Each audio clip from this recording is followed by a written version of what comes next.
Someone asked me a question. They said, "Hey, Wormwood, do you believe in angels? And if so, can you make a video about angels? SR&BG and angels." Yes, I believe in angels. What's a word that's stronger than belief? Because I extra believe that angels exist. I've talked to angels before. You would be surprised how an angel look. They don't have no damn wings and no damn halo with a harp. It ain't no little white baby floating around, man, looking like Cupid. It might be that dude on the bus stop. You hear what I'm saying? It might be an old white man. Let me tell you about an old white man, an angel that I seen. I'm like 16 years old, right? I'm in my mom's backyard. One of my friends, we called him Clown. Clown. At the time, my girlfriend name was Dion. And it was another girl. Her name was China Girl, Candy. We was all in my mom's backyard and we smoking weed and laughing. And then all of a sudden, I hear somebody say, "Hey, I need some help." You see, right in the back of my mom's backyard was a field. And that field, it led to the 105 freeway. Like I said, I seen the 105 freeway get built. We used to play on top of the 105 freeway before it was the 105 freeway. So this guy must have came down off the 105 freeway and now he's in the field. Man, he's totally out of bounds. He's in the middle of South Central LA, close to Watts, a white man, blonde hair, blue eyes. He's about 65 years old. And I hop on the brick wall and I look over and I see him and he's smiling. He's bright, he's glowing. You could tell that he's healthy. And he said, "Hey, my car broke down on the freeway. I just need a little water." And then I looked over at my friends and they was like, "Who is that?" And I was like, "Hey, it's this dude right here asking for water." So my homeboy Clown, he was like, he gave me the signal. He put up the gun like, "Let's get him, let's rob him."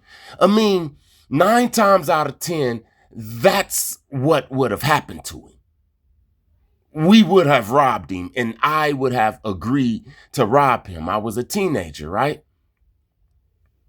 Instead, I got a warm feeling in my heart. I get that feeling now. Every time I see an angel or somebody that's anointed or somebody whose parents are praying for him, I get a warm feeling in my heart. It's like I feel sorry for him, right? So I looked at this old man over the gate. I'm on top of a brick wall. And then I look on the other side of the gate and I see my friends and it's like they was wolves and he was like a lamb. And I had the decision. I could make a decision. You know, I had the power of his life in my hands. And I looked and I seen an empty soda bottle. In that field, in the back of my mom's yard, there was a lot of garbage and stuff. So I told the old guy to get a couple of bottles and I ran up in the house and I cleaned them out real quick. I told my moms that it's an old guy back there, an old white guy, right? You hear me? Like we didn't see white people unless they was teachers or police officers or something, right? So she like, "Wow," I filled up the bottles. I went to go take them to him. And he shook my hand and looked in my eyes and he said, "God bless you," with a smile. And when I looked inside his eyes, it was like the ocean. Yeah, he had blue eyes. I've looked inside of white people with blue eyes. I've looked inside their eyes and they were just some damn blue eyes. But these blue eyes, they were like they were alive. It was like his blue eyes was another dimension, man. Like I could just hop into him. I still haven't seen that again to this day. He shook my hand. I felt the energy and I hopped down. My friends was disappointed and stuff. A week later, my whole life changed. I got a whole nother testimony on that. My whole life changed for the worse. You hearing what I'm saying? But I made it through. I made it through. I'm just showing Twilight Zone episodes on the screen. This right here is the obsolete, man. It's one of my favorite ones. This is what we're living through right now, this episode right here. Like I said, everything is inside the movies and the television shows. Look, check this out, right? I'll get back to the angels. You know how I do. There's a nightclub named SWG3 in Glasgow, Scotland, right? It's known for using a system called body heat to capture the body heat generated by the patrons, essentially turning their dancing into a source of renewable energy to heat and cool the venue. That means that the club is generating electricity from the body heat of its dancers. Have you ever watched this Black Mirror? You hearing what I'm saying? So this club is being powered by the energy of the people that's dancing in the club. I wonder is gyms getting powered like that? I don't know. I didn't go too deep into that story, but it reminded me of this Black Mirror episode. 15 million merits. It reminds me, every time you see this guy right here, it's a hidden message. This guy is another one that do movies with hidden messages. He played on Get Out, right? And he played on that other movie with the aliens. I forgot the name of that movie, but this episode, they wake up in the morning, every morning, and they hop on these bikes.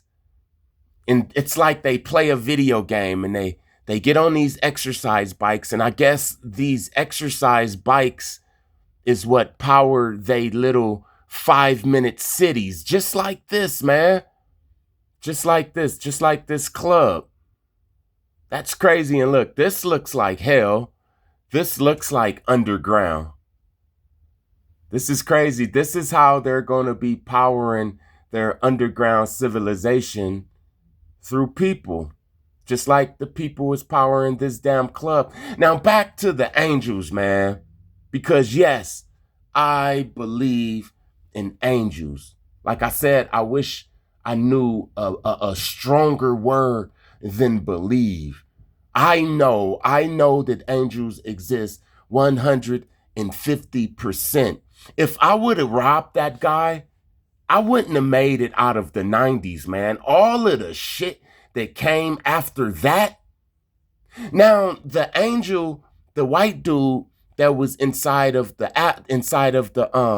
field, he didn't come and give me, money and gifts and all of that. What he came to do, I talked to my moms about this. What he came to do was present a test.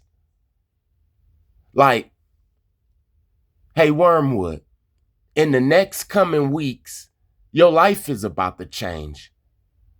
You about to be in the presence of wolves. Here's a test. I'm going to put a lamb in the presence of wolves. And you're going to make the decision on if this lamb get devoured or if this lamb get blessed. Because in the next coming weeks, you're going to be the lamb. And whatever you decide on this little old white man in the middle of Watts, South Central LA, 116th and Avalon is like the border of South Central. Look, 116th and Avalon, right there is the borderline of Willowbrook, Watts, South Central, and a little bit of Compton almost. I say Willowbrook though. You hear what I'm saying? My whole life changed after that. Let me tell you another time, right? I remember I manifested plumbing school. And this is about the 4th day of plumbing school. I had to work all day, and then I go across the street to plumbing school. And then I get out of school. I walk all the way to the train, like 2 miles. I hop on the train. Then I walk all the way back home, the opposite direction. Once I get off the train, I'll walk down Florence to my mom's house. It's like about 11:30, 12 o'clock at the time. And I have to get up at 4:30 in the morning to go to work and do this all over. And I was about to have a damn nervous wreck, man. And all of a sudden, one night, I gets on the train after school, and it pulls up to the Artesia station. That's a station in LA near Compton.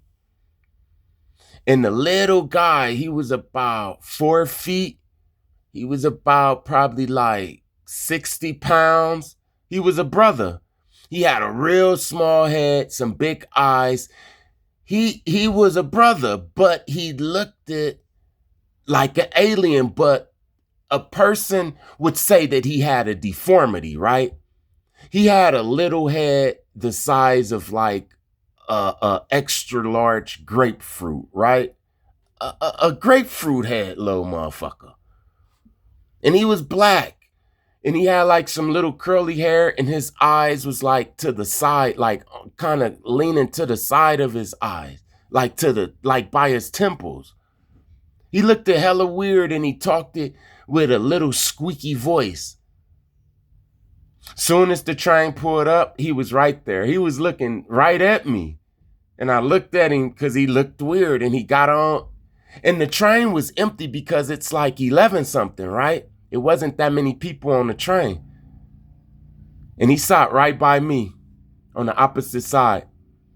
And he said, "Hey, what's your name?" And I got that warm feeling in my heart. And I said, "Oh, this is one of these people." And I told him my name, and he just asked me where I was going, what I was doing. We just talked as we got closer to the Florence station. And he asked me about school. And I said, "Yeah, I think I'm about to quit." He said, "You're not going to quit, you're going to graduate." And I said, "Yeah, but I don't got the money and I'm tired." And he said, "No, you're not going to be tired anymore, and you're going to have the money." And then he said, "Do you got a phone?" And I said, "Nah, I don't got a phone." He said, "You're going to have a phone too." He said, "I like you. We like you." And I said, "What?" He said, "Yeah, this is my stop." And he got off. He got off on the Firestone station. That's the stop before the Florence station that I was going to get off. He got off. He was a real little dude. Not just short, but like thin, like real little. Now that I look back, I'm thinking like, was he an alien? Because look, I went home that night. And I went to sleep. I was supposed to wake up at 4:30 in the morning, but I was so exhausted, I didn't wake up until like 10 that morning. And I called into the job, and I realized that I lost my job. So I'm like, wow, I'm about to get out of plumbing school because I really can't afford the school now. But I went to school that day. I still went to school. I was going to tell the financial aid lady that, this probably was going to be my last week. I went to school that day. And Mr. Treon, he was my plumbing instructor. Mr. Treon gave me this letter, and my whole school was paid for. I had a Japanese guy in my class named Gary Shimakochi.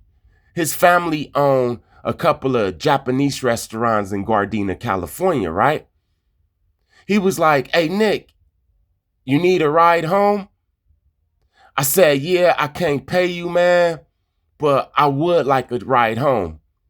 That ride right there, it turned into him picking me up and dropping me off every single day.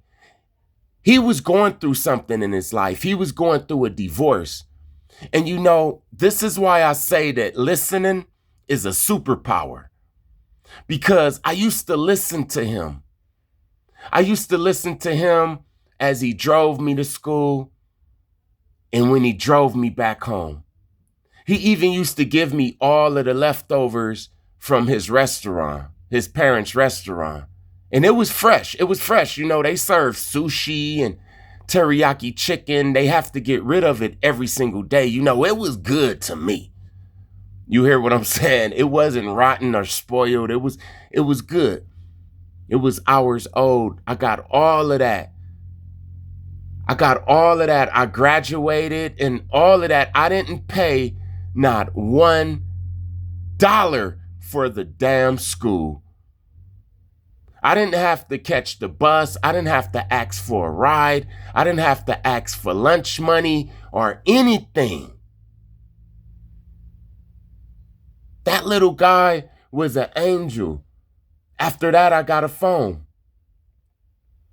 That was years ago, man. That was over 20 years ago, man.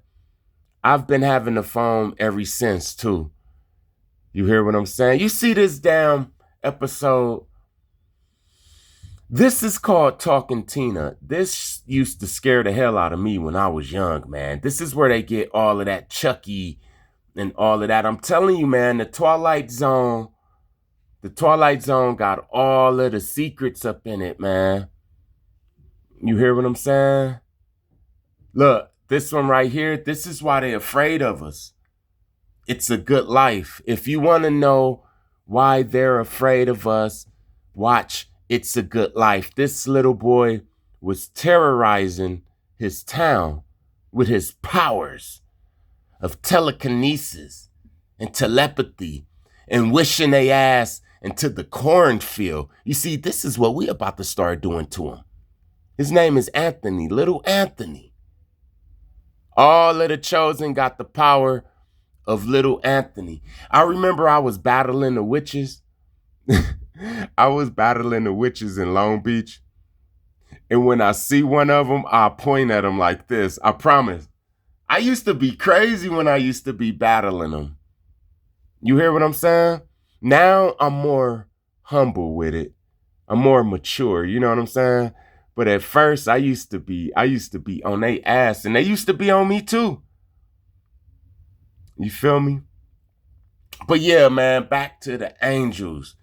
Angels exist.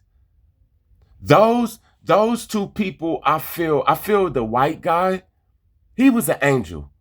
I feel the brother, he was an ET. And this one right here, this one was an angel living, speaking through a person, right? Now, and I said this one in the video before, but I'm gonna say it again. I'm working and I'm catching a train. I get off the train on the Avalon station. And every time I get off the train after work, there's this lady, she's talking to herself. She's completely out of her mind, batshit crazy, right?